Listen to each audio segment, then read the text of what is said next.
Terry McDade, aka the Pirate Hunter, and this is a build update of Trumpeter's 1/35th scale German gondola lower sides railway car that I'm using in my Welcome to Potsdorf build. Now, I had to build this originally to set everything else up in the diorama. Everything revolves around this one item because I have to have it to set where the height of the loading docks are, where the stop is for this, where the other set of railway tracks are, where the house that I'm building for the station master goes, all the lighting, everything else. This had to be done before it could go on there. We'll do a little bit more on the kit, but we'll explain what we got here first. Okay, this is how the railway car is going to look. And I'm going to use it with no sides on it, with a 250/9 and the two covered items on it, for which are either munitions or supplies of some kinds. Now, the 250 that's on there, a 250 Alt, is from a build I'm working on that's called I Surrendered Deer.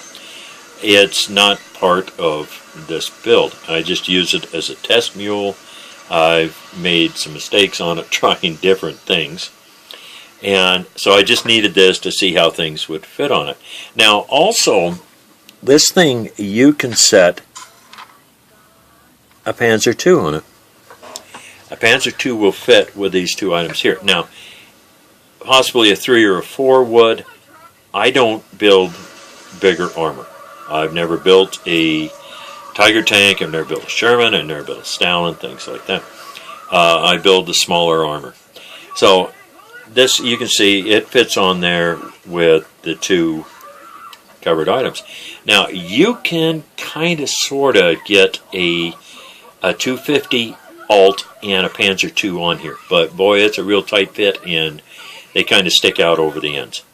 So I just decided to go with the 250 on it. So the kit itself, I've watched, it builds up really nice. It builds up really quick.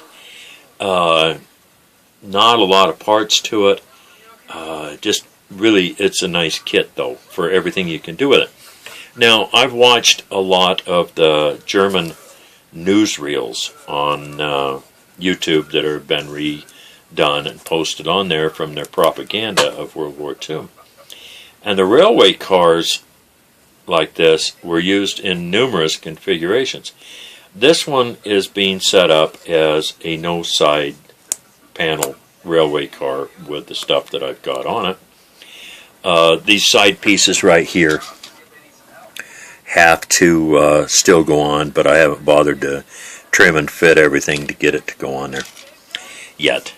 So they use these things as flak wagons. I looked at one today that showed one railway car with two of the 4-barreled anti-aircraft guns on it, one on each end with an armored center on it. I've looked at these that have got three boards up on the sides. I've looked at some on this that they show them, but there's no explanation on it, and I've tried to find out why they're doing it. But on the sides, what they've done on the sides, they've got the 3 boards that come up on this, and then also on this, what they've done, I don't really know how they're attached. I can't see it really good because it's on a faster moving grainy video. They have got, they have attached like 2x6s, 2x8s that would go up to about here, and they've whitewashed them, and they're all the way around, all 4 sides on each railway car. Now, I don't know if these are being used like that they wrapped chicken wire or something like that around to stop possibly partisans from throwing grenades on the car or some kind of explosive satchel on the car as it goes through an area. That I can't find out yet. I'm still trying to research on this. The kit here is, like I said, is what you see is what you get on this, the way I'm using it, the way I'm doing it. the flooring on it, instead of using the plastic flooring, which on this, when I did the original kit review, there's a lot of wood grain on this, a lot of detail on it. Looks really good. And if I remember right, in the original video I did, I also said I wouldn't put a wooden floor in this thing too. That would be up to somebody else. But guess what? So I decided to go with a wooden floor for a couple of reasons. One, these railway cars have been in usage for a lot of years, and they are exposed to all sorts of elements 7 days a week, 12 months out of the year. And so what happens to the wood then is this wood starts to shrink, it swells, it expands, it cracks, it splits, it just really gets beat up. And because I have one trailer that I have that is a wooden floor, that where we live here, we run from triple-digit temperatures down to around 0 or sub-zero. Well, a lot of rain, dry times, things like that. So the wood in this really is quite an interesting panel to look at as it's been exposed. So I went with this because you can weather it, as I said, really good. There's some guys out there. Andy's Hobby Headquarters, I've looked at one video he did of building a gondola and a one boxcar, and the way he weathers the plastic, it comes out looking fantastic. But I wanted to be able to show on this the wear on it, because there's guys out there, I have no doubt, that are good enough to paint to show it, make it look like it's got all the dents, all the wear patterns in it, and everything else. I'm not. Compared to their skills, I look like a guy out there with a 5-gallon bucket and a big wide brush going through and whitewashing a fence.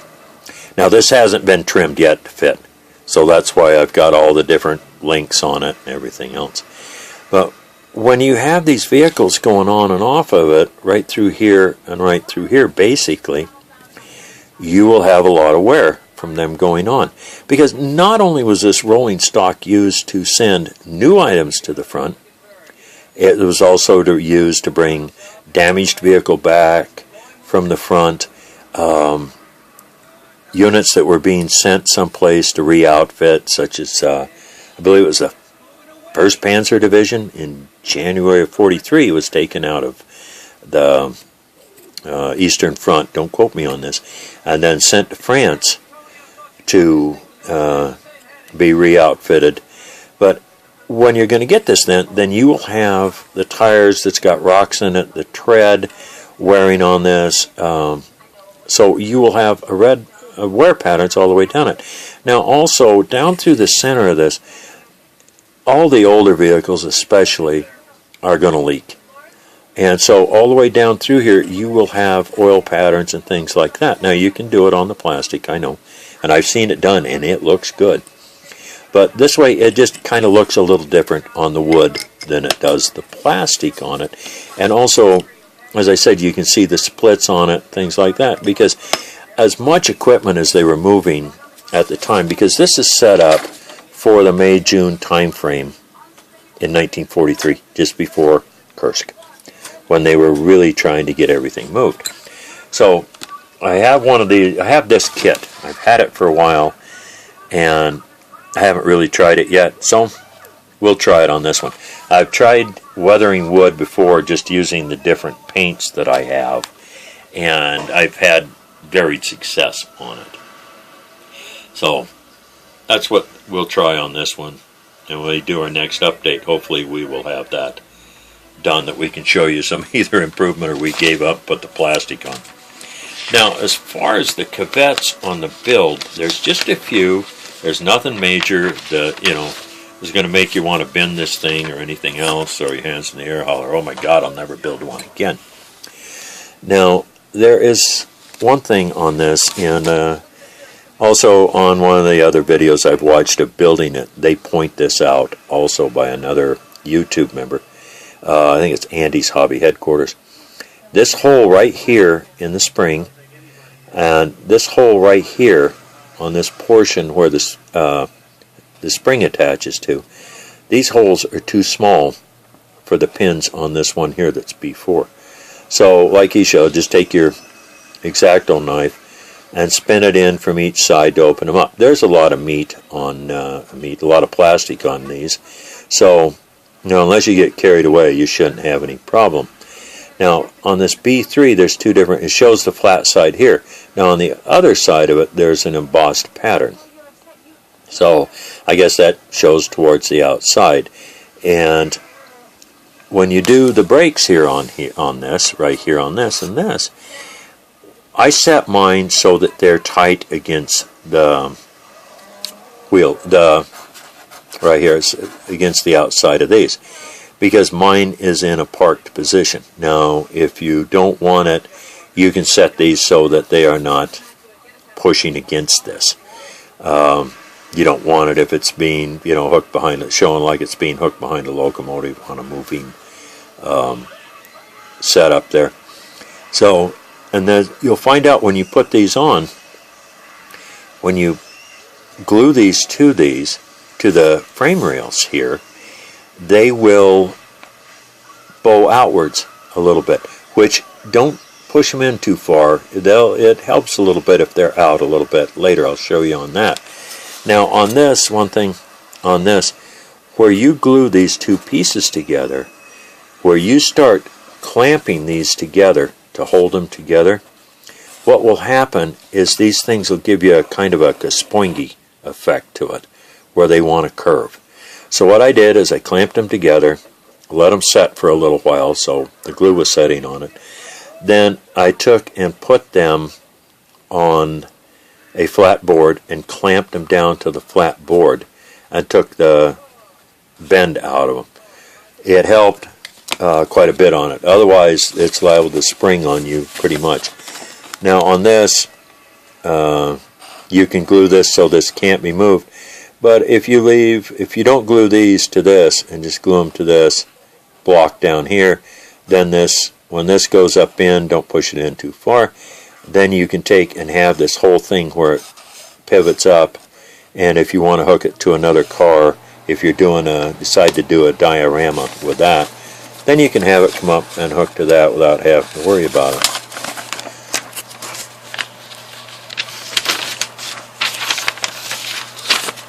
Now on this here, okay, now this is where I said if these bend outward a little bit, it's not a bad deal, because you have 6 items you got to put together here all at once.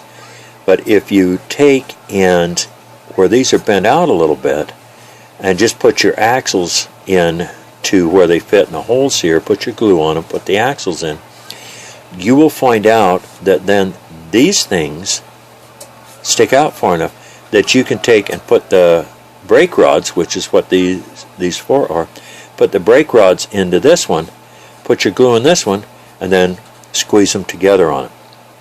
As I tried to put all 6 together, and that causes you to say all sorts of bad words, believe me. Nothing fits. I tried rubber bands, I tried clamps, it just didn't work. And then I figured out doing it that way works pretty good. Now, you put this all together here, and why I put this all together, then as soon as I'd got these glued up and got it where they were setting in there, I took and put the end pieces on it and tried to line it up. Let me move it over here where you see it a little better. Put the end pieces on it and lined it up as good as I could to make sure it was square. Now there's a bunch of play in some of this, and you can get it slightly out of square, which I did. Not enough to really worry about. It's off a little bit, but it fits on the tracks. I'm not going to worry about it. Now on this here, if you're not paying attention, you have to look at this pretty close, because otherwise you can put these on, this B13 on upside down. Believe me, I know you can't, because I did it. You have to look and see the way the angle is on the side piece that goes on the side of that, and then it goes on like this. So the rest of it is pretty simple on the end boards and things like that. I've got to put a brace down the center of this where I'll attach the air tank too on it, and then I've got to take and put something underneath the edge of the boards and put the braces on it here, the side braces on it, plus that's what helps square it up on this, so I'll get them on there. It's about all on that, on the build on it, this. So it's not a bad build. Like I said, you can use it any number of configurations that you want. A good kit. Final recommendation, would I buy this kit again? Yeah, I probably will, because I want to try one of those armored anti-aircraft rail cars on this. That I think would be a really neat build. Now, Trumpeter makes a whole series of this stuff. They make armored trains, they make locomotives. As I said, Andy's hobby headquarters has done kit reviews on them and builds. Dutch Modeling has done kit reviews in the past of one of the locomotives and a Panzer Tigerwagen. I don't know, I gotta apologize on the pronunciation on that, but go to Dutch Modeling, look at his videos, and that's a different kind of kit on it. So all things considered, good kit, would buy it again. So until the next time, to quote the great Jerry Springer, take care of yourself and each other. This is Terry McDade, aka the Pirate Hunter.